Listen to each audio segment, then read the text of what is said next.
ادخال یروشلم، مقدس لوکا کی انجیل 19 باب 28 تا 44 آیات تک۔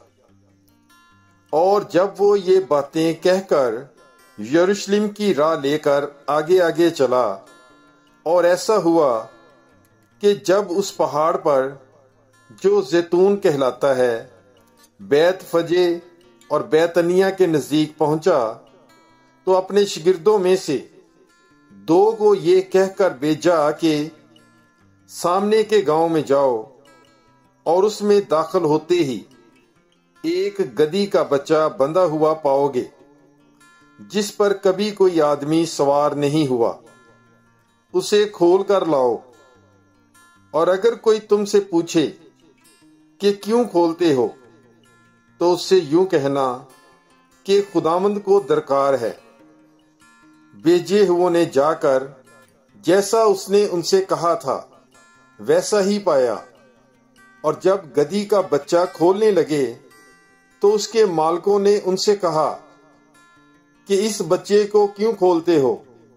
انہوں نے کہا کہ خداوند کو درکار ہے۔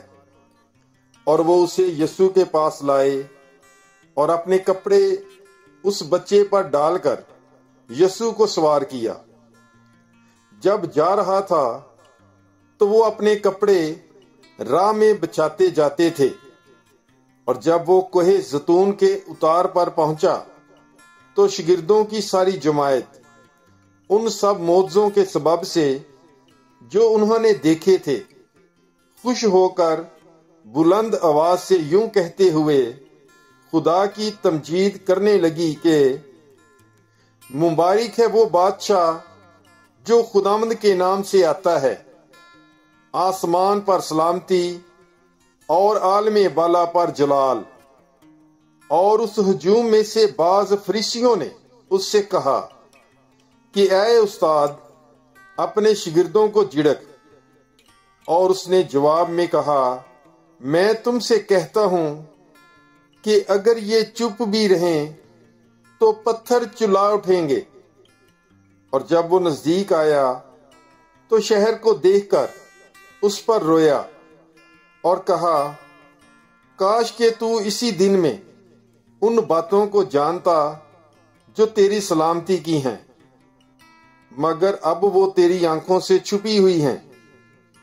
کیونکہ وہ دن تجھ پر آئیں گے کہ تیرے دشمن تیرے گرد مورچہ باندھ کر تجھے گھیر لیں گے اور ہر طرف سے تنگ کریں گے، اور تجھے اور تیرے بچوں کو جو تجھ میں ہیں خاک میں ملائیں گے، اور وہ تجھ میں پتھر پر پتھر نہ چھوڑیں گے، اس لیے کہ تو نے وہ وقت نہ پہچانا جب تجھ پر نگاہ کی گئی۔